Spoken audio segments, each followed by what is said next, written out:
sejarah awal mula hijab di Indonesia. Kewajiban mengenakan hijab bagi wanita muslim telah diketahui sejak lama, sebab telah banyak ulama-ulama Nusantara yang menuntut ilmu di tanah suci. Ilmu yang didapatkan di tanah suci disebarkan kembali ke tanah air oleh para ulama tersebut. Kesadaran untuk menutup aurat sendiri pasti dilakukan setidaknya ketika perempuan sedang sholat. Istilah mukena setidaknya telah dikenal sejak tahun 1870-an di masyarakat Sunda. Meskipun begitu, pemakaian jilbab dalam kehidupan sehari-hari tidak serta-merta terjadi di masyarakat. Satu hal yang pasti, sejak abad ke-19, pemakaian jilbab telah diperjuangkan oleh masyarakat. Hal itu terlihat dari sejarah gerakan Paderi di Minangkabau. Gerakan revolusioner ini dituntut memperjuangkan pemakaian jilbab di masyarakat. Kala itu, mayoritas Minangkabau tidak begitu menghiraukan syariat Islam, sehingga banyak sekali terjadi kemaksiatan. Menyaksikan itu, para ulama Paderi tidak tinggal diam. Mereka memutuskan untuk menerapkan syariat Islam di Minangkabau, termasuk aturan pemakaian jilbab. Bukan hanya jilbab, aturan ini bahkan mewajibkan wanita untuk memakai cadar. Akibat dakwah Islam yang begitu intens di Minangkabau, Islamisasi di Minangkabau telah meresap sehingga syariat Islam meresap ke dalam tradisi dan adat masyarakat Minang. Hal ini dapat kita lihat dari bentuk pakaian adat Minangkabau yang cenderung tertutup. Di Aceh, seperti juga di Minangkabau, di mana dakwah Islam begitu kuat. Pengaruh Islam juga meresap hingga ke aturan berpakaian dalam adat masyarakat Aceh. Seperti aturan masyarakat Aceh yang berbunyi, orang harus berpakaian sedemikian rupa, sehingga seluruh badan sampai kaki harus ditutupi. Dari itu, sekurang-kurangnya mereka telah berbaju, bercelana, dan berkain sarung. Seketika dan masuk angin sudah terjaga dengan sendirinya. Kepalanya harus ditutupi dengan selendang atau kain tersendiri. Di Sulawesi Selatan, Arung Matoa, penguasa Wajo, yang dipanggil Lamenang atau Apamadeng, yang berkuasa dari 1821 sampai dengan 1825, memberlakukan syariat Islam. Selain pemberlakuan hukum pidana Islam, ia juga mewajibkan kerudung bagi masyarakat Wajo. Menjelang abad ke-20, teknologi cetak yang telah lazim di tanah air turut membantu penyadaran kewajiban perempuan untuk berjilbab di masyarakat. Seorang ulama dari Batavia menulis persoalan jilbab di dalam bukunya Limasul Ala di dalam perihal memakai kerudung, yang terbit pada Oktober 1899. Tidak hanya itu, perkembangan teknologi cetak, gerakan reformasi Islam dari Timur Tengah, khususnya dari Mesir, turut mempengaruhi dakwah di Islam. Selain salah satu yang terdapat di Sumatera Barat, gerakan yang dipelopori kaum muda ini mengembangkan kembali kewajiban jilbab di masyarakat Minangkabau.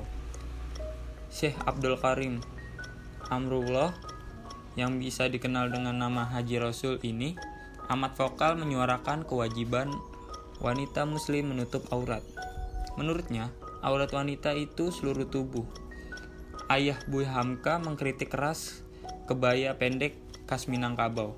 Kritik beliau dapat kita lihat dalam bukunya Cermin Terus. Kritik keras terhadap pakaian wanita ini kemudian menjadi polemik di masyarakat. Diceritakan oleh Buya Hamka dalam bukunya yang berjudul Ayahku, Riwayat Hidup Dr. Haji Abdul Karim Amrullah, dalam perjuangan kaum agama di Sumatera. Bahwa ayahnya menentang kebaya pendek itu karena tidak sesuai dengan hadis Nabi dan pendapat ulama-ulama. Memang, lanjut Buya, dan kebaya pendek yang sengaja digunting untuk menunjukkan pangkal payudara. Di Pulau Jawa sendiri banyak wanita muslim yang tidak menutupi kepalanya. Mendorong gerakan reformasi muslim, menyiarkan kewajiban jilbab. Pendiri Muhammadiyah, Kiai Haji Ahmad Dahlan, aktif menyiarkan dan menyatakan bahwa jilbab adalah kewajiban bagi wanita muslim sejak 1910-an. Ia melakukan dakwah jilbab ini secara bertahap. Awalnya, ia meminta untuk memakai kerudung meskipun rambutnya terlihat sebagian. Kemudian, ia menyarankan mereka untuk memakai kerudung sarung dari Bombay. Pemakaian kerudung ini dicemooh oleh sebagian orang. Mereka mencemooh dengan mengatakan, "Lunganang lor plengku." Bisa dikaji, pergi ke utara, plengku, kamu akan jadi haji. Namun, Kiai Haji Ahmad Dahlan tak bergeming. Ia berpesan kepada muridnya, hantu tidak menjilat, setan tidak suka yang tidak tahan busuk lidahnya. Upaya menggemakan kewajiban jilbab ini terus berjalan. Tak hanya itu, ia mendorong wanita belajar dan bekerja, semisal menjadi dokter. Ia tetap menekankan wanita untuk menutup aurat dan melakukan pemisahan antara laki-laki dan perempuan. Organisasi Muhammadiyah sendiri pernah mengungkapkan aurat wanita adalah seluruh badan kecuali muka dan ujung tangan sampai pergelangan tangan.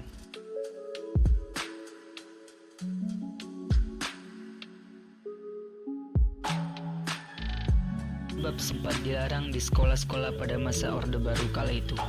Dilansir dari historia.id, reideologisasi atau repolitisasi Islam usai kekuasaan Presiden Soekarno tumbang tahun 1967 mengalami tantangan dari pemerintah Orde Baru. Sedapat mungkin, pemerintah Orde Baru memberangus simbol-simbol ideologis yang terkait dengan Islam, salah satunya dengan membonsai peran partai-partai politik Islam sehingga terkontrol secara efektif. Terjegal di panggung politik formil, geliat reideologisasi Islam justru semakin marak di kampus-kampus, terutama di perguruan-perguruan tinggi negeri terkemuka seperti ITB dan UI. Atas prakarsa Imanuddin Abdurrahim, tokoh himpunan mahasiswa Islam HMI di Bandung, pada 1974 diselenggarakan kegiatan LMD, latihan mujahid dakwah. Pada angkatan pertama, sekitar 50 orang mahasiswa dari berbagai perguruan tinggi digembleng di ruang serbaguna ITB. Setelah melalui tes IQ dan wawancara ketat, para mahasiswa yang lolos seleksi dimasukkan ke base camp di Masjid Salman. Selama 7 hari 7 malam, peserta dilarang berinteraksi dengan dunia luar.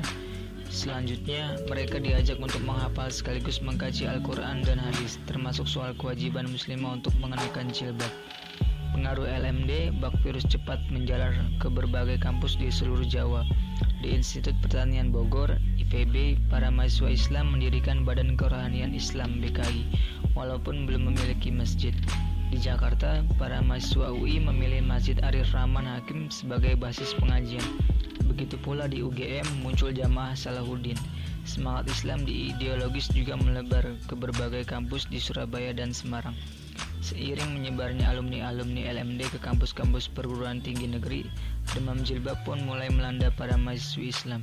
Bahkan bukan hanya di tingkat perguruan tinggi, di sekolah-sekolah menengah atas negeri pemakaian jilbab pun mulai marak sebagai bentuk transformasi sikap keagamaan para senior kepada para juniornya lewat kegiatan OSIS dan ekstrakurikuler remaja masjid sekolah. Gembita revolusi Islam di Iran pada 1979 yang mendunia menambah gairah berislam kalangan anak-anak muda kampus. Fastabikul Haq masih ingat bagaimana gambar-gambar para demonstran perempuan Iran yang berjilbab hitam banyak dipajang di pintu-pintu kos mahasiswa. Tahun 1980, gelombang pertama mahasiswa Indonesia yang belajar di Timur Tengah, sebagian besar di Mesir, mulai berdatangan di tanah air. Menurut Rahman Abdullah, sebagian alumni Timur Tengah itu membawa oleh-oleh pemikiran Ikhwanul Muslimin, sebuah kelompok Puritan Islam yang didirikan oleh Hasan al-Banna di Mesir pada April 1928. Kelompok tersebut memandang bahwa Islam bukan hanya sekadar ekspresi keagamaan, namun juga sebuah sistem. Selanjutnya di Indonesia, ide-ide Ikhwanul Muslimin tersebut lantas mendapat tempat pada masjid-masjid kampus. Mereka bergerak lewat berbagai kelompok studi Islam dari kampus-kampus terkemuka seperti UI, ITB, dan UGM.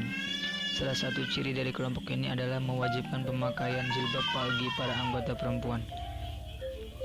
Tahun 1981, seiring upaya pembonsaian terhadap peran Islam politik, pemerintah Orde Baru menjalankan aksi perumpasan besar-besaran terhadap kekuasaan Islam radikal seperti Komando Jihad pimpinan Warman dan Jamaah Imron. Sel-sel kelompok tersebut dibongkar dan para anggotanya ditangkapi. Para pemakai jilbab tidak lepas dari kecurigaan tersebut. Pada awal 1982, seorang siswi SMA N1 Jember bernama Tri Wulandari dikeluarkan dari sekolah. Alasannya, Tri melanggar ketentuan aturan pemakaian seragam sekolah dan dicurigai sebagai salah satu anggota Jamaah Imron. Pada waktu yang sama, kecurigaan terhadap siswi pemakai jilbab juga terjadi di SMA N68 Jakarta. Salah seorang siswi berjilbab dipanggil oleh guru mata pelajaran agama Islam. Secara tersirat, sang guru menyatakan kepada muridnya itu bahwa ia mengkhawatirkan bahwa keputusan untuk berjilbab disebabkan motivasi politik. Maraknya para siswi berjilbab di sekolah-sekolah mengilhami pemerintah menerbitkan sebuah aturan baru, yakni SK 052 CKD 82. Itu adalah surat keputusan yang diterapkan oleh Direktur Jenderal Pendidikan Dasar dan Menengah Profesor Darji Darmo Harjo pada 17 Maret 1982. Isinya, kebijakan baru pemerintah terkait standarisasi penggunaan seragam sekolah secara nasional. Alih-alih membuat tertib, surat keputusan itu seolah menjadi alat pihak sekolah untuk merepresi para siswi berjilbab. Korban pun berjatuhan, bahkan lebih masif, seperti terjadi di SMA N3 Bandung pada pertengahan 1982. 8 siswi diancam untuk mengeluarkan diri dari sekolah karena menolak membuka jilbab. Begitu juga di SMA N68 Jakarta. Seorang siswi bernama Siti Ratu Nasiratun Nisa dikeluarkan karena berjilbab. Kejadian serupa terjadi pula di Tangerang, Bekasi, Semarang, Surabaya, Kendari, dan kota-kota lainnya di Indonesia. Hampir satu dasawarsa, pemerintah Orde Baru tak memberikan kompromi terhadap keberadaan para siswi berjilbab di sekolah-sekolah negeri. Bagi para jilbaber, pilihannya hanya dua, terus bersekolah namun membuka jilbabnya, atau terus berjilbab namun harus pindah ke sekolah swasta. Kasus jilbab menjadi semakin menasional ketika pada 1989 muncul isu jilbab beracun. Kala itu beredar isu bahwa ada sekelompok perempuan berjilbab yang kerjanya menebarkan racun di pasar-pasar. Situasi tersebut menyebabkan para jilbaber terpojok dan sebagian lantas menyerang untuk membuka jilbabnya. Terlebih, tulis Alwi dan Fitrinda setelah media massa memberikan kejadian di Pasar Rauh serang ketika seorang perempuan berjilbab dihakimi massa karena dituduh membubuhkan racun di tempat seorang pedagang. Namun isu jilbab beracun justru menjadi titik balik bagi para nasib jilbaber. Marah atas kejadian-kejadian yang memojokkan itu, sebagian umat Islam bereaksi dengan dipelopori oleh para mahasiswa. Sepanjang tahun 1990, di kota-kota besar malah terjadi demonstrasi untuk menentang peraturan pemerintah yang mendiskriminasi para perempuan berjilbab. Lambat laun, kondisi tersebut menyebabkan kekhawatiran pemerintah akan terganggunya stabilitas negara. Mereka berpikir ulang untuk melonggarkan tekanan pada kaum Islamis. Terlebih memasuki tahun 1990, bandul kepentingan politik pemerintah Orde Baru mulai mengayun ke arah kanan. Pada 16 Februari 1961 diterbitkan surat keputusan yang intinya berisi membolehkan para siswi untuk mengenakan pakaian yang didasarkan pada keyakinannya. Menurut Alwi dan Frida, surat keputusan tersebut diterapkan setelah melalui proses konsultasi antara Departemen Pendidikan dan Kebudayaan dengan sejumlah institusi yang terkait dengan keamanan negara, termasuk Badan Koordinasi Intelijen Negara. Terbitnya surat keputusan itu tentunya mengakhiri perjuangan panjang para jilbaber untuk menetapkan hak-haknya. Secara bombastis, Panji Mas, salah satu majalah terbesar Islam saat itu, menyebut waktu keluarnya surat keputusan nomor 11 nomor 100 sebagai habis gelap terbitlah terang. Ya, bisa jadi. Hijab merupakan salah satu pakaian muslim masa kini yang menjadi trending. Jilbab adalah pakaian yang digunakan untuk menutupi rambut dan sebagian tubuh lainnya. Semakin bertambah tahun, semakin banyak gaya stylish perempuan zaman sekarang. Berbagai macam fashion, mereka yang mempunyai ciri khas masing-masing. Banyak selebgram yang menjadi inspirasi bagi kita semua dalam berbusana muslim, mulai dari hijab, baju, sepatu, dan lainnya. Semakin banyak perempuan dari kaum milenial yang saat ini mengenakan hijab, semakin banyak pula hadirnya kreasi hijab yang sangat beragam. Ditambah lagi dengan kehadiran selebgram saat ini yang banyak mengenakan hijab lewat gaya busananya yang stylish, seolah-olah menjadi inspirasi perempuan berjilbab lainnya dalam berbusana. Tak heran jika hijab kini laris di pasaran. Namun hijab bukanlah hanya pakaian untuk bergaya saja, namun juga untuk menutupi aurat dan merupakan sebuah kewajiban bagi perempuan muslim. Gaya hijab yang penuh warna mulai diminati kaum perempuan 3 tahun belakangan. Apalagi anak muda saat ini yang ingin mempunyai gaya yang fashionable. Hijab dari masa ke masa mulai menjadi tren masa kini. Berbagai macam hijab saat ini mulai dari pashmina, hijab syar'i, hijab segi empat, dan lainnya. Warnanya pun sangat menarik sekali, dari warna pastel, warna yang cerah, warna gelap, dan masih banyak lagi. Hijab sangat laris di pasaran sehingga banyak orang yang minat dalam berwirausaha hijab karena peluang untungnya sangat banyak. Namun, banyak kini yang menyalahgunakan hijab untuk cuma model gaya saja, karena hijab masa sekarang digunakan untuk popularitas, padahal hijab juga ada aturannya sendiri untuk kaum perempuan muslim. Fungsi hijab adalah untuk menutupi aurat dan agar terhindar dari bahaya. Adapun perintah dalam Islam yang menyatakan tafsir surat An-Nur ayat 31. Katakanlah kepada wanita yang beriman, hendaklah mereka menahan pandangannya dan kemaluannya, dan jagalah mereka menampakkan perhiasannya, kecuali yang bisa nampak daripadanya. Dan hendaklah mereka menutupkan kain kudung ke dadanya, dan janganlah menampakkan perhiasannya kecuali kepada suami mereka. Perintah mengenakan hijab sebagaimana diterangkan dalam ayat tersebut. Nah, dari perintah di atas, kita sebagai perempuan muslim harus bisa lebih menjaga diri kita, karena masih banyak sekarang perempuan yang mengenakan hijab tetapi masih belum menutupi dada, sehingga masih terlihat bentuk tubuhnya. Memang hijab di zaman dulu dan sekarang sangat berbeda sekali, karena hijab zaman dulu lebih sederhana dibanding dengan model hijab masa kini. Perbandingan itu sangat pesat sekali karena tren hijab yang semakin meluas. Lalu sekarang mulai dinamakan dengan hijabers adalah fenomena fashion kontemporer yang sekarang ini sedang booming, sehingga banyak yang ingin menjadi hijabers agar fashion yang ia kenakan bisa menginspirasi semua orang, terutama anak muda zaman sekarang. Namun menurut saya pada dasarnya mereka menggunakan kerudung hanya untuk alasan fashion, bukan untuk memenuhi kewajiban mereka sebagai seorang muslimah. Karena banyak yang berlomba-lomba untuk bergaya agar menarik semua orang. Gaya berbusana ala hijabers masih menuai banyak pro dan kontra. Karena menurut pandangan orang memang berbeda-beda. Di satu sisi fenomena ini dinilai positif karena mengkampanyekan pakaian tertutup sehingga menjadi motivasi, namun masih tetap modis. Di lain sisi banyak pihak yang masih menilai bahwa fenomena hijabers merupakan upaya untuk sedikit menyimpang aturan baku dalam berhijab itu sendiri. Aturan-aturan ini tidak boleh mengenakan busana yang ketat dan bukan untuk digunakan sebagai perhiasan seperti perempuan cantik bermake up, menggunakan kerudung dengan aneka gaya sehingga menjadi citra dari hijabers itu sendiri. Menurut saya boleh saja meniru gaya hijabers atau selebgram, namun tidak boleh menyimpang dari aturan agama yang sudah diterapkan. Jilbab dulu dan sekarang sangat berbeda makna. Kalau dulu memakai jilbab merupakan rasa bentuk ketaatan wanita pada ajaran agama mereka, sehingga banyak wanita yang berbusana sederhana. Sedangkan di zaman ini memakai hijab merupakan gaya hidup tersendiri. Itulah mengapa fashion muslimah berkembang dengan pesat seiring dengan waktu dan tahun yang saat ini. sedang bermunculan model-model yang bagus, stylish, dan modis.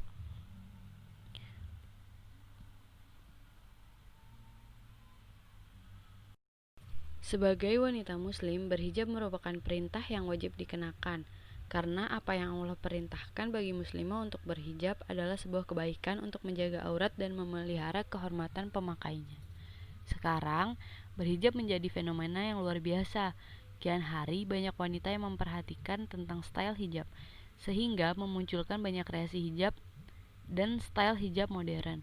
Seorang wanita mulai dari usia anak sampai tua berbondong-bondong untuk mengetahui dan mencari informasi tentang tren hijab. Fenomena ini memang sekilas sangat membahagiakan karena banyak wanita muslim yang dulunya tidak berhijab kini mulai mengenakan jilbab. Karena tren hijab dari tahun ke tahun telah memiliki banyak perubahan, beragam kreasi wanita dalam menggunakan hijab dari model klasik hingga modern. Hijab modern saat ini, kaum wanita yang berjilbab tidak perlu khawatir terlihat kuno saat menggunakan jilbab, karena saat ini penggunaan jilbab telah dimodifikasi sedemikian rupa, sehingga membuat kaum wanita terlihat lebih modis, elegan, dan feminim. Model hijab bagi seorang muslimah memiliki ciri khas masing-masing dan dapat digunakan sesuai dengan situasi. Contohnya tren hijab casual. Model hijab seperti ini biasanya digunakan untuk berpergian ke kampus.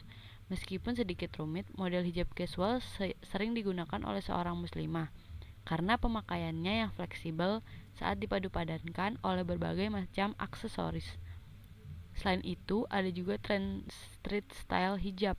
Model ini sangat cocok untuk digunakan saat hangout maupun kegiatan lainnya.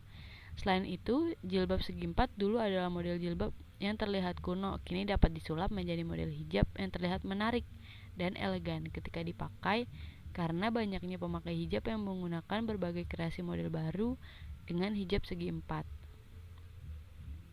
Banyak para remaja menggunakan model hijab segi empat digunakan untuk berbagai aktivitas, salah satunya digunakan untuk pergi ke sekolah. Beberapa kain yang sangat cocok digunakan untuk berkreasi dengan hijab segi empat adalah wool, katun chiffon, sutra, ceruti, dan satin. Dari berbagai macam kreasi hijab saat ini, seorang muslimah dapat mengaplikasikannya dengan berbagai jenis pakaian. Tak sedikit dari muslimah yang tidak ragu mengenakan pakaian dengan kombinasi warna-warna yang cerah dan model-model masa kini. Bahan yang digunakan pun beragam, tidak hanya kain yang kaku dan tebal, tapi juga kain-kain yang nyaman untuk dikenakan seperti katun, bahan kaos, dan lain-lain. Paduan antara kerudung dan pakaian muslim yang serasi menciptakan style hijab masa kini, membuat muslimah jadi tampil fashionable. Berbagai tata cara model hijab yang modern tentu dapat memberikan nilai lebih akan kreasi dan inovasi pada setiap penampilan seorang muslim. Sedangkan kesan variasi gaya yang modis tentu dapat menunjang setiap. Assalamualaikum warahmatullahi wabarakatuh. Kalau ditanya sejak kapan saya berhijab, sebenarnya sih dari SMA sih udah sering berhijab, cuman dipakai pas acara tertentu aja, kayak contohnya acara keluarga, terus undangan, kalau pergi sama orang tua terutama. Tapi memantapkan untuk berhijab itu sejak saat di kerjaan. Jadi waktu itu ada senior, dia itu sebelumnya gak berhijab, sempat ngajakin berhijab, dia sih ngasih nasihat juga. Terus juga kadang kalau misalnya dari sahabat sendiri, kebetulan kan dia juga berhijab, terakhir ulang tahun dikasih kadonya baju gamis, terus dia juga ada kata-kata mutiaranya. Ya udah, mulai dari situ mantepin lah buat berhijab sampai sekarang, sampai udah berumah tangga. Kenapa mutusin berhijab? Ya karena hijab itu penting. Belum lagi pertanggungjawaban ayah nantinya di akhirat, apalagi anaknya bapak cewek semua. Jadi mau gak mau dengan kewajiban berhijab sebagai seorang wanita itu perlu dan harus, karena aurat wanita itu hanya telapak tangan dan wajah.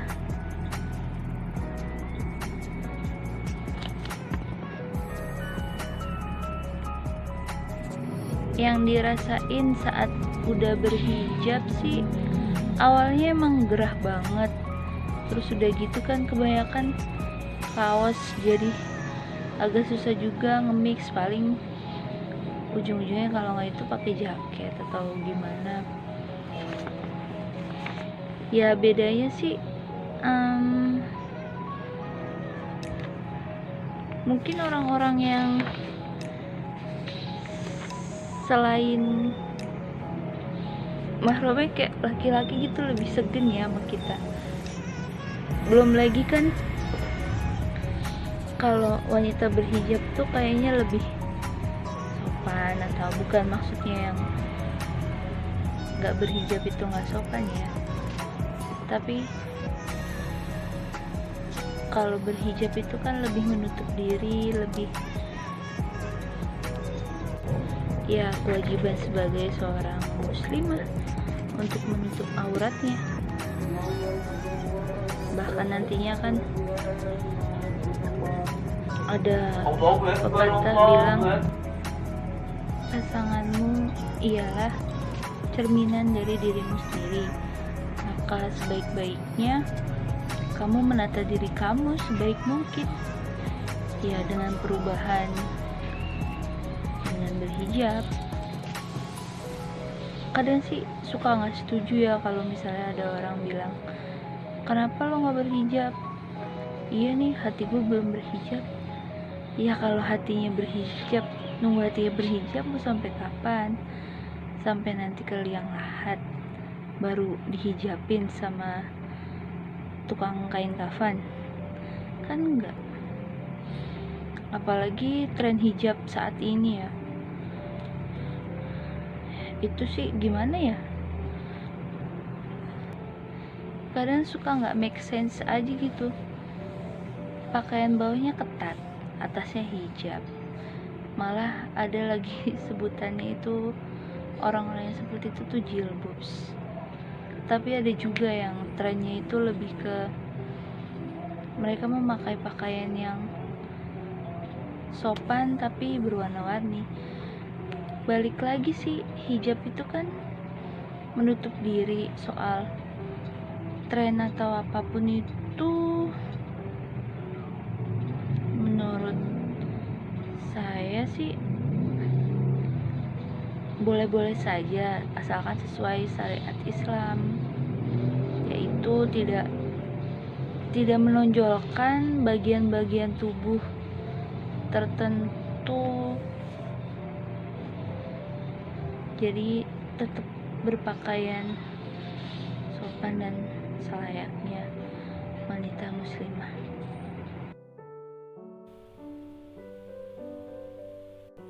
Saat ini, hijab instan juga termasuk dalam fashion yang berkembang pesat. Model hijab instan sangat bervariasi sehingga memudahkan pengguna hijab untuk memilih sesuai dengan selera dan kebutuhannya. Pemakaiannya juga cukup mudah, yaitu hanya tinggal memasang di kepala dan disesuaikan dengan lubang hijabnya, tanpa peniti dan jarum pentul, sehingga sangat praktis. Hijab instan yang termasuk dalam tren hijab masa kini ada yang berupa hoodie, pasmina instan, bergo, khimar, hijab syar'i, dan berbagai jenis model lainnya. Aksen yang terdapat pada hijab pun tak kalah bervariasi. Ada hijab yang tambahan aksen renda, lace, hingga bahan brokat yang terkesan mewah.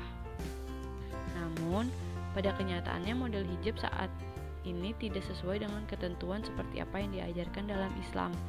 Masih banyak seorang muslim saat menggunakan hijab tetap menampakkan bagian leher serta dadanya.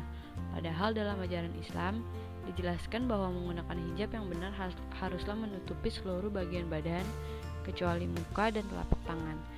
Dalam hal ini, alangkah baiknya kita sebagai muslimah yang baik saat menggunakan hijab tetap memperhatikan bagaimana tata cara berkerudung yang sesuai dalam pandangan Islam.